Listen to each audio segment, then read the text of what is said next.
This is the high ground. I'm James Wasile, joined with, Rob McDonald, as per usual. as per usual, Rob. I'm looking forward to this one because like a month ago we did a review of the Battlefront II beta that we Yeah. both took as much advantage of as we can for the long weekend, our Thanksgiving long weekend. Now it's the Thanksgiving weekend down south for all the Americans. So here we are once again. Every Thanksgiving, we will be doing a Battlefront high ground. Apparently, that's the way it's going to work. Yeah, So I guess so. first things first, let's get right into it. We're going to talk big time about the campaign mode for Battlefront 2 because this has been the point. When the first Battlefront came out, people were like, there's no campaign. I can only play online. There was a huge problem. Follow from that. We went to Star Wars Celebration. They said, look, there's going to be a campaign. But the emphasis still was on the multiplayer. We'll get into multiplayer a little bit more, but a lot of people, our own Andrew Fantasia for one, they're hesitant on buying this game, and they say, is the campaign mode worth it? So, Rob, first things first, you and I have both completed the campaign mode. How Yeah. long did it take you? Don't get into details yet, but how long did it take you to complete the campaign mode, and on what level would you say you completed it on? Well, in terms of level, my always thing whenever I'm starting, like I'm a big Halo fan. I like my first person shooters. So my always thing that I always do is I try it on normal. I just do it on normal, so it's not too easy, it's not too hard. Like I can still enjoy myself. And then if I want to challenge myself later, then I go to the harder level. As for how long it took me, I'm not 100% sure hour wise, maybe like 6 or something like that. Like I was done it by the weekend. So it was like by Sunday or Saturday from when it came out, I was done it. So yeah, it was fairly quick, I would say. I kind of thought that there was going to be more because I kept looking under the challenges section. Like you can go under the game and go to the challenges section, and there it tells you how many challenges you've done. So at one point it was showing me that I had like 8 of the challenges done out of 21 or 20 challenges. I can't remember how much they are for campaign. So I was like, oh, I must be done less than half of the campaign. But then before I knew it, half those challenges were actually for something else completely to do with campaign. So I was much closer to finishing than I thought. And yeah, it's a little short if anything, but I mean, it's fine. People wanted a campaign. They got a campaign. They got an interesting story. They got companion books that they can invest more time into to get to know Inferno Squadron and Inversio and all of them. So it's good. I mean, they've expanded the universe again, which is cool. And they filled in some holes into stuff that people might have wanted to know more about. Yeah, I wasn't too. I didn't care if there was a campaign or not because I was one of the people. I really enjoyed the first Battlefront. I had fun for what it was. I had fun going on headset talking to you and other friends. Playing it, trying to figure out dying a lot, then slowly getting better and saving all of the credits that I earned. And now I have like 200,000 credits that I've never spent on Battlefront 1. I wish I could transfer them over to Battlefront 2, but you can't do that one. But I decided, also my internet. I live in a concrete block is what I live in an apartment building, and sometimes my internet goes. So I was like, I'm going to play the campaign mode, and I tried it, and I actually thoroughly enjoyed it. The first thing that caught my attention was the way it begins, and it begins. Well, the whole thing really struck me the way that they planned it all out story wise, exactly how they did Rogue One. It starts with a prologue, and then the title appears, and every time you go to a planet, it has the name key of the planet with what that planet is underneath.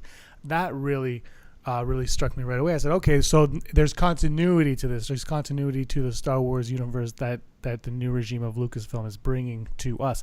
There were a lot of Easter eggs in this, a phenomenal amount of Easter eggs. I think we'll get into some of them. We don't want to do too much spoilers here, but we'll get into a few. But there were a lot more Easter eggs. You could tell that the writers of this story were very much in tune with what was going on in new canon. The one thing that I really took away was, when I'm playing it, I just thought, man, I wish Chuck Wendig, when he did Aftermath, had the freedom, as much freedom as they're having right now. Because the way the Inferno Squad story progresses, you almost feel... I was really thinking back to his Rebels from his Aftermath book. I'm like, man, if only one of them would have come across Luke Skywalker and had a mission like this. If only, they could have proceeded to the Battle of Jakku in this sense, and that was really, I mean, he did a great job with that. But in the first book, you really got the sense like, man, I wish Han Solo could have appeared like this.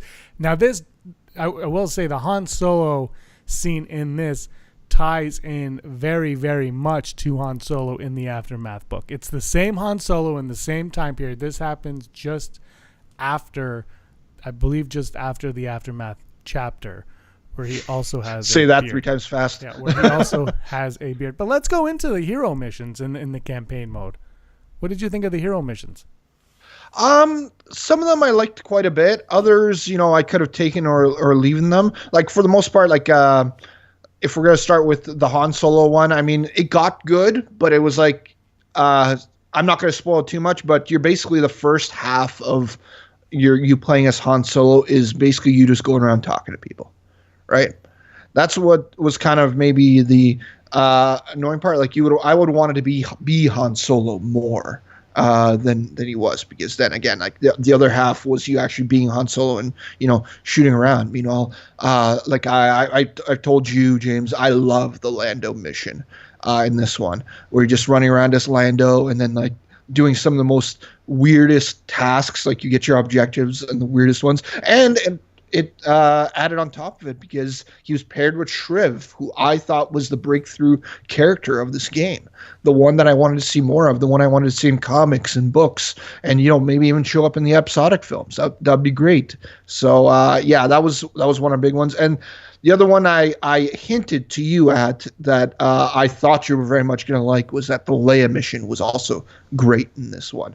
The fact of I'm not going to spoil this one to you, but she goes to a certain planet in this game. So when you get to play the Leia mission, there's going to be some poignant lines of dialogue, like while you're playing, that you should listen out to. It's like really cool and really neat in terms of the way that they do it. And yeah, again, the planet that she goes on is very meaningful, I think, in a lot of ways to Star Wars fans. So yeah, those were some of the ones that really stuck out to me.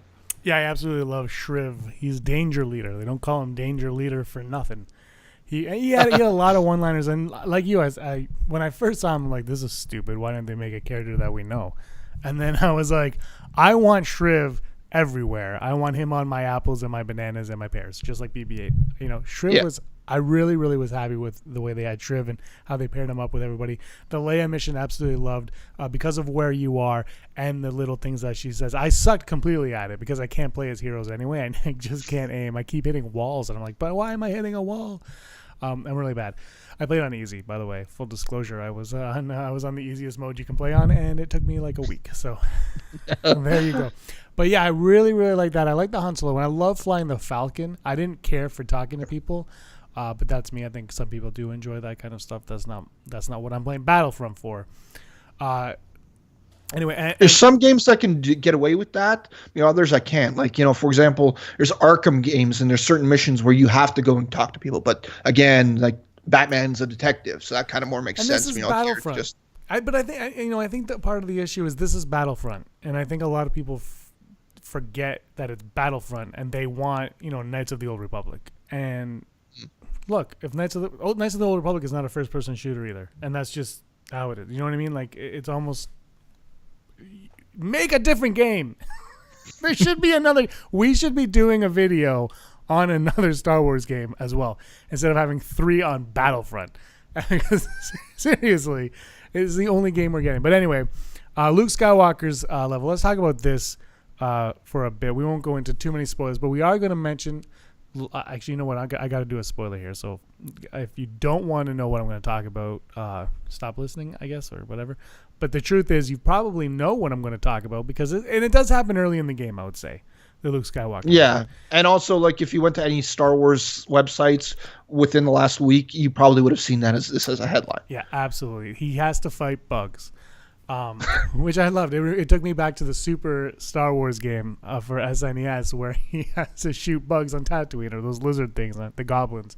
But anyway, at the end of this level, he's looking for something, and he finds Del, and he saves Del, and he kind of walks with Del, and Del's like, why are you helping me? And he goes, because you're not trying to kill me. And Luke actually says, the reason I killed the stormtroopers is because they were trying to kill me. You are not posing a threat to me, so I'm not going to harm you whatsoever. He says that flat out. So anyway, they go through this whole thing, and then they go into an observatory, and they look around, and it's kind of strange because they're not in there for very long, and all of a sudden Luke's like, he opens his box and he says, I want to take this compass. I want to take this compass. It was the only thing in there. There's all this stuff that the Emperor had. It's all scattered all around, but for some reason he wants this compass. Yeah, it's again, it's the way where they were going with Luke and Del was the Emperor's big, like, it's not a throne room, but it's more of like his area where he kept some of his belongings. And that was the big thing. It was like something was calling to him in there, and it was the compass. And that's one of the key things that people seem to be speculating about, that this compass is likely what brings him to the Jedi Temple. So it's one of the big things about leading Luke in a certain direction. But it's interesting that the way they set this up is like, now we know that Luke found this Jedi Temple, or at least with this compass that's going to lead him to Jedi Temple, fairly early on. Because again, the mission that you're playing with Luke is a young Luke still. It looks very much like Return of the Jedi Luke. So between that 30 years, we're talking about him possibly finding the Jedi Temple and this compass within the first 5 years or year or two. This level right? takes place like almost immediately after the Battle of Endor. It's almost like he goes right here immediately, because the Battle of Jakku is way later in this story. So this happens early, and it's all chronological, right? So, well, yeah, and I guess, spoiler, both Iden and Del are still part of the Empire, obviously, within this part. So actually, that would probably make sense that it was probably within the first 6 months after the Battle of Endor. Definitely, this is actually, again, we'll go. I guess we're doing spoilers now, so we warned you, but it turned into that because I guess we have to. But this is the catalyst for Del. This is, if you've read Inferno Squad, there are instances in that book where you kind of can see that they know that the Empire isn't all it's cracked up to be. But this is the first moment when Luke Skywalker spares him his life and doesn't do anything with him, and he is a Jedi, and Del recognizes that. And then he sees how good the Jedi can be. And this is when he first kind of believes in everything. And he joins, obviously, Lor San Tekka in the Church of the Force. And let's skip all the way ahead to this very last scene that we get to play in it. And when we get to be Kylo Ren. When Kylo Ren first hit the screen, I got super excited for that. Because, this was, I think I mentioned this on our round table, where I was like, I really like Kylo Ren. When he entered the screen, I was like, yeah, I like this character. There's something about Kylo Ren that resonates with me, and I really, really like it. There's no Vader in this game, obviously, and Kylo Ren is the closest thing we're going to get to Vader. So I really, really liked it. The level itself was very bizarre, because you're trying to find out where the map to Luke Skywalker is. So this takes place right before The Force Awakens, obviously. And you go into Del's mind. You want to go into that one, Rob? Yeah, it's an interesting part of it, because again, you're going to Del's mind, so you're getting his time frame and stuff that, and then you also experience some of the things that he's experienced, and then that's when you get into stuff where you find out it's like, oh, Del was on Scarif. He was a part of the Scarif battle at the end of Rogue One. He was there, and he got off in some type of way, and then that's when he obviously, from that point onwards, joins Inferno Squadron in some type of way. So yeah, it's interesting as it leads you. It's because this scene is the one that's really poignant, that you when you mentioned Chuck Wendig and how his Battlefront, or not Battlefront book, but his Road to the Force Awakens books could have been this. Like, the first one could have literally been this novel, because again, I feel like just Lucasfilm altogether and Disney were just so paranoid about giving you anything that's why they had to make that first book so broad and so like non-specific, because they were afraid of giving away anything. But if this story was literally that first book, it wouldn't really give away anything. Like, it would give you a better idea of who maybe Maz Kanata is, but then even at that point, they could have cut that part out of the story, right? Just cut that Maz Kanata part out of it, and just this game would be a heck of an introduction for the first time you see Kylo Ren before Force Awakens comes, because then all of a sudden you're automatically you see that guy and you're like, that's a badass right there.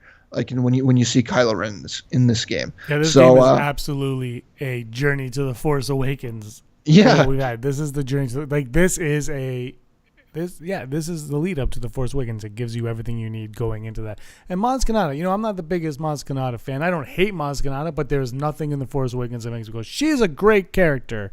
Because she's really not. She's a bartender. But in this, I loved her rapport with Han Solo and her mentioning of Chewbacca every once in a while. I really, really liked that, appreciated that. It made me like Maz Kanata more. I know she's going to appear in The Last Jedi, but to what extent we have no idea. Also, Rob, you need to read Battlefront II Inferno Squad, the book. Yes. The Del on Scarif is mentioned in that book, if I remember correctly. I read that in July, so it's been a while. I really, really like that book. There are things in that book that when you play this game, you will pick up on it. It does enhance this in a way, not so much how Catalyst enhances Rogue One, in a smaller scale, but they definitely feed off each other. And Shriv, I believe I don't think he's in Twilight Company, but he mentions that he's in Twilight Company, the first Battlefront book. So there's a connection there. But Twilight Company is for me, I like Twilight Company as a book better than Inferno Squad, but I very much like Inferno Squad. I love the Imperial Army. What can I say? I love me some storm troopers going forward. You love the Lando mission. That was probably the most unique of them all. Like you said, there's one part where he's like, okay, I gotta take this out. How do you do it? I don't know, push some buttons, and then you just have to, blow buttons up and just destroy the console and whatnot. And that was on Sullust also. It was on Sullust, yeah. That was the really cool part of it, because again, like that was the mission that made me feel like it was most Lando. Like you felt the character of Lando in that mission so much, and it's really cool that, like, out of all like the original characters from the original trilogy, Billy Dee is one of the only ones that actually came back to this game and he's voicing Lando in it. So that just adds on to it. But it is, yeah. I looked at the credits. So yeah, it's just really cool that he's open to just doing something like that. Again, I'm sure that some of the other ones, if they just asked James Earl Jones, like you and I talked about this before, if they just asked him, I'm sure he would have done this game. So that's one of the weirdest parts, where it's like you got one of the most prolific voice actors of all time, one of the most prolific voices of pop culture, and he's not doing one of his most famous characters. Yes. It's just that's one of the weirder parts. It is kind of weird, and I really noticed his voice in the first Battlefront game. His voice was like, ugh. But the Leia level, we'll talk about that just again very, very quickly. That level ties into the Shattered Empire comic. If you have read the Shattered Empire comic, you will take more away from that as well. There's so many. That's the thing with this, is even when you play just the multiplayer, which we'll get into in a little bit, is the attention to detail that this game has is incredible. If you are a Star Wars fan, I don't understand how you could put this game in and not appreciate it for all of the love that is clearly put into it. You don't have to love first-person shooters. It might not be your type of game, but there's no way that you can get in there and not appreciate what this game has in it. What did you think of the original part of this game, Iden Versio and her droid who slices? In the campaign itself? Yeah. Yep. Yeah. I know what you think of Iden Versio in multiplayer, but let's talk about her in the campaign. Yeah. Iden Versio in the campaign. I mean, again, there was one thing that kind of bothered me about her character, is that, again, if we're not going into too much spoiler territory, there's certain parts of her character and her arc in this game that kind of make me think that she's a little too similar to Jyn Erso in some ways. Because, like, if we're talking about some of her similarities, and I don't think this is a big thing, but the fact that both Jyn Erso and Iden Versio both have high-ranking members of their family that were a part of the Empire, that they're a part of a lot of really important things, right? Like, I believe Iden Versio's is an admiral, right? That's what the villain, he's admiral, I believe, rank-wise, right? I think so, yeah.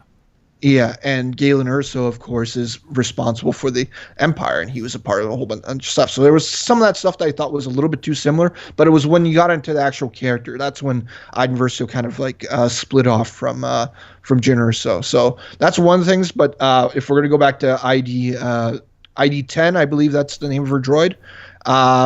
Yeah, that was some of the fun stuff. Like, it was kind of weird at the beginning, because you kind of, and again, it's not much of a spoiler, you start off the game playing as ID 10, basically. So that's how you start off. You play as ID 10, and it was just, it's a cool type of droid that she has. It's a unique droid in the fact of how small it is, and it's like literally a backpack droid a lot of times. It was like the one that the Seventh Sister has in Rebels. Oh, right. That's right. Yeah. She did have that. So, yeah, it was very similar to that. And just, it added more to the character of who she is, because I feel like a lot of times in Star Wars, the main characters get over or like get more popular with the fans when they have like a companion droid with them in some type of way. And that kind of like helps them, helps people enjoy their characters more. One thing does happen to the droid that we won't get into, but you brought up a good point.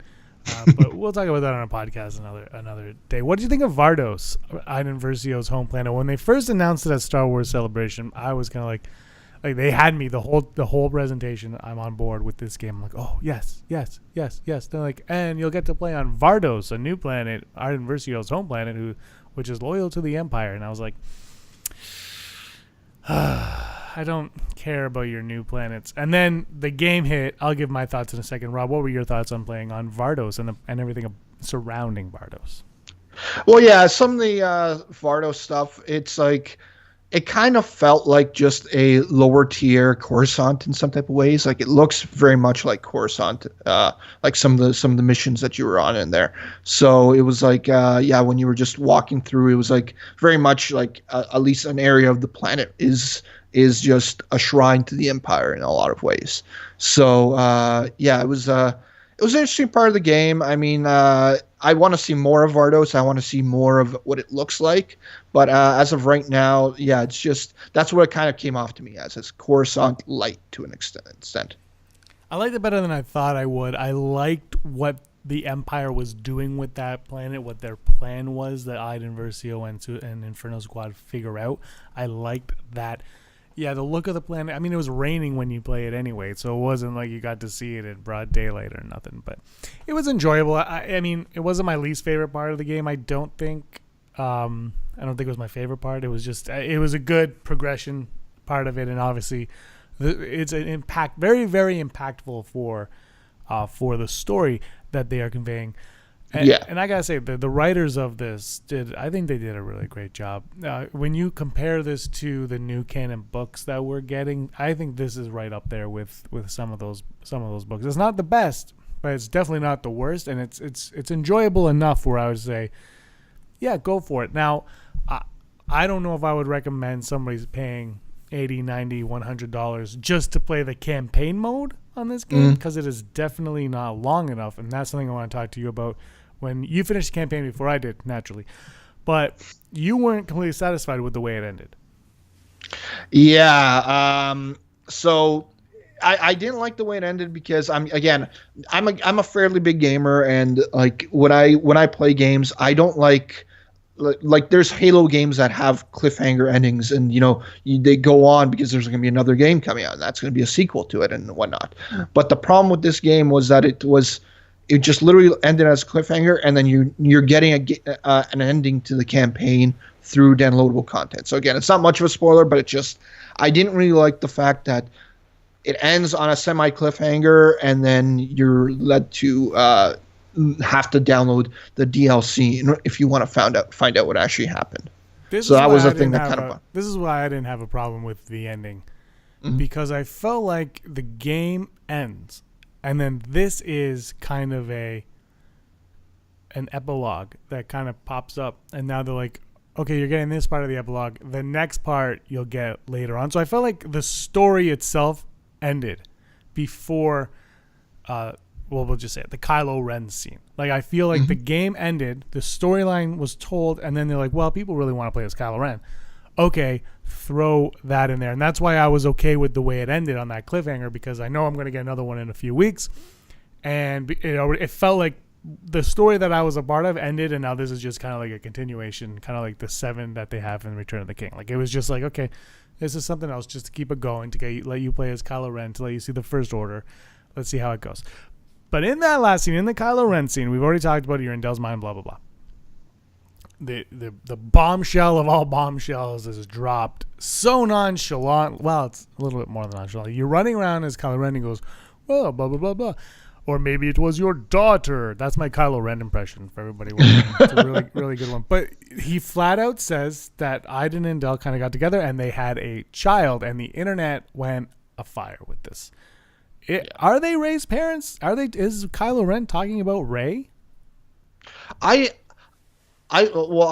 definitely believe that they're not talking about Rey, and I kind of feel like Lucasfilm is just messing with people now because they're literally bringing in more people just to start messing with the fan base and making them think that's this. It's like I could swear that JJ had some type of messed around with this game when added that line or something like that just to even start messing with people even more and getting more theories and more stuff out there because they seem to want everyone to talk about every possible person to be Rey's parents and even Snoke. They want it all. So I don't believe it whatsoever. I mean, again, it's one that caused people to go abuzz. And if it somehow turns out to be like that, that they're the parents, I'll be like, okay, that's interesting. But again, if that turns out to be the parents and they're expecting some type of reaction from the casual Star Wars fans, and they're not going to get one because the casual Star Wars fans will not know who Iden Versio or Del. What's his last name? Miko. See, Miko. That's a very good point. Is the casual viewer will not give a crap. The other thing, I mean, and also think about it, this game came out now. It's going to be a Christmas gift for probably thousands upon thousands of people at some point, or a holiday gift. Sorry, people will be getting this as a present in the next month.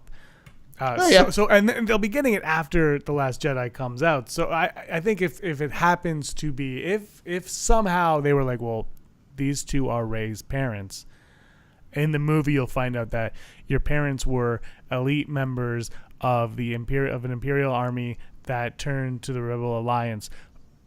But that is so uneventful. Like if you like saying it like that is like, okay, like why? My question when I heard it, I was, because I already heard, Rey's parents are in this game, blah blah, and I heard that line. Well, that's not what I expected to hear. Who is their daughter? What does their daughter matter? Like,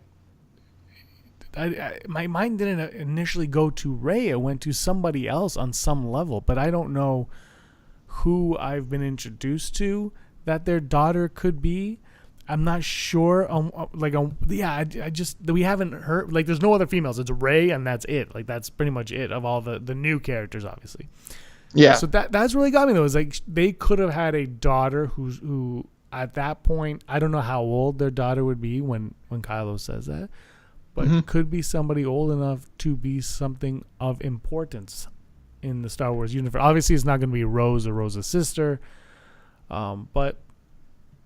It could be somebody just on the side, like you can have Laura Dern's character just come forward in a scene, and then somebody standing beside her is their daughter, right? It could be something as simple as that.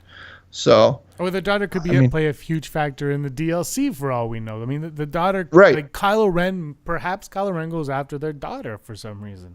That's a realistic level if you think about it, because this all takes place. We don't know how much time before The Force Awakens. Obviously, I think this is very, very. I think Kylo leaves Pilio and goes directly to Jakku. But I mean, if you're making a game and you're like, well, let's have a level where you're Kylo Ren, you got to hunt down this woman because it's the daughter of these, she's the one who Del kind of admits to whatever, and then that leads you to Lord Santeca or something like that. Like. That's where I don't know.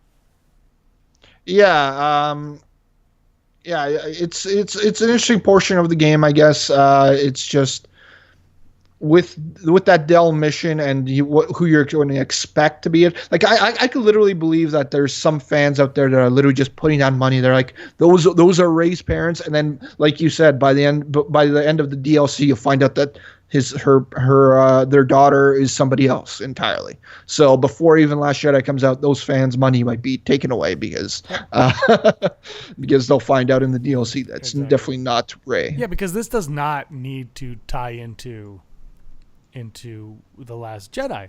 This ties into The Force Awakens.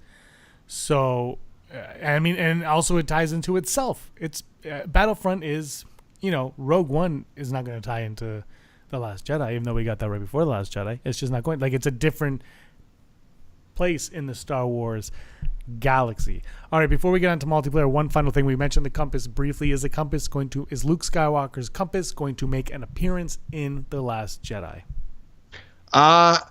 Whether he's going to mention it by name or in some type of way, I don't know, but I believe that it will be there. It will be on the planet with him. Like, he will have it there. Like, whether they'll make actual verbal mention of it, I don't know, but I believe that we will see it. Like, you could get the Blu-ray later and then just pause it and then see it in the background or something like that at the very least. Yeah, I have a feeling it'll be something like that as well. And then we'll get a book about the significance of the compass. It's a big part, though. It's been mentioned for months and months. It's in the Luke Skywalker novel. It's in this game now. There is something to this compass. So time will tell. We will find out what it is and why he needed it. But my hope is that actually a Porg takes it and runs around Ahch-To with it. I cannot wait for that. Okay, let's quickly, very briefly get into the multiplayer. I obviously love this. Rob, your thoughts? Multiplayer is good. I mean, we mentioned before when we were talking about the beta that there was like bugs and stuff like that. I haven't experienced any of those bugs yet. Like, I did have once in one Heroes vs. Villains game where I was Darth Maul and I did one of his dashes across the screen and I wound up getting stuck in a box and I couldn't get out of there. So that was only the one time. But again, within playing it less than it was like 4 days, I want to say I played the beta. I experienced like 5 or 6 bugs of just playing around that time. But so they fixed some of those. And again, the thing that we mentioned on the beta was that the visuals are just great in this game. Like, there's so many really cool looking things about this game, and like the detail that they put in it. That's where it seems like they really put the money into. So and I wanted to address this part actually. Was like, we had a question on that video actually, and it was about sniper rifles for this. So it was the interesting part. At that point, I said that there isn't an actual sniper rifle, but if you're playing in the campaign, you do have a sniper rifle that you can take out people with actually one shot. So that's a good part, but that sniper rifle becomes ineffective when you go into multiplayer. It's just they have the multiplayer players have way more armor. So yeah, that was from King's Latan. So all right. Yep. There you go, Yep. Answering all the questions. I like it. The one thing I do notice is, and I don't own Battlefield 1 or any of the Battlefield games, but a friend showed me a clip of him playing it, and I was like, this looks very chaotic. I do not know who you are or who the enemies are. And one thing that I will say for Battlefront 2 versus Battlefront 1 is it's a lot more chaotic than number 1. When you play multiplayer, there is crap happening. And I sometimes I can't even see it. I'm like, Dad, I don't know what's going on. Whereas Battlefront 1, it was I don't know what it was. There's a simplicity to it, I guess, and maybe that's what a lot of the advanced gamers don't appreciate. Because this one, it's like there's so much happening all around, and sometimes I don't know where the good guys are, where the bad guys are, and I'm like, I'm just gonna shoot everything and miss, obviously because I'm terrible. But I still have, we played it for a little bit last night. I still have a lot of fun playing it because it's at the end of the day, it's a video game. It's a Star Wars universe. I don't care. I'm fine. I'm having a good time, and that's all that matters. Yeah, one of the parts that actually makes it even a little bit chaotic for me, but the one that I've heard a lot of people complain about is that although I love like the fighter squadron in this, where you're in the ships, it's pretty chaotic because the thing with that game mode is that you're constantly doing something different. It's like at one point just like, oh yeah, shoot down some fighters, and then they all of a sudden just like, hey, go and take out this specific part of the Star Destroyer, or this specific part of a Rebel cruiser, or something like that. And it's like, oh, now go in and take out the core. So it constantly changes all the time, and you have to constantly be listening and paying attention because the game changes within the game. As to what you're trying to do. So that's something I've heard a lot of people get annoyed by, and it even is hard to keep up sometimes when I'm playing it too, where I'm just like, okay, I'm going to go in and take out that part, and then it just changes but right before I'm about to do it. So it's kind of an annoying part of it, and it can be challenging. You gotta be really on your toes in that game mode. Yeah. So anyway, that is our high ground on Battlefront 2. If there's anything else you guys want us to talk about with it, let me know, because we do shows all the time here. But I'm enjoying it. Rob, you seem to be enjoying it. Yeah, absolutely. I'm still getting a kick out of it because, again, if you're just a Star Wars fan, a lot of times you can just go into a game mode and just enjoy slaughtering rebels as Darth Maul, or slaughtering rebels as Kylo Ren. Like that's some of the best stuff. And even it's not a skirmish mode; it's arcade mode where you can just literally just go ahead and do that. Just run around, just start destroying things and killing people. So that's always fun. All right. Awesome time. Rob, the host of Vote of No Confidence, where can everybody find you at? Well, as per usual, you can find me at Twitter and Instagram at Robert E. McDonald, and also download the Stardust app, react to it. Yeah, they don't have video games yet. Maybe one point you can react to Battlefront on Stardust, but as of right now, it's just movies and TV shows. So Last Jedi is coming out. Start reacting. And you can find me everywhere at Pets Fina. It's like pizza, but with an E. And that's including PlayStation 4, where you can kick my butt at Battlefront. All right, guys, thanks a lot. I'm going to go play right now. May the force of others be with you. Always. Hey, scumbags. Thanks for watching. Don't forget to give us a thumbs up on our video. As always, please subscribe to our YouTube channel, Rebel Scum Podcast, for all the latest videos.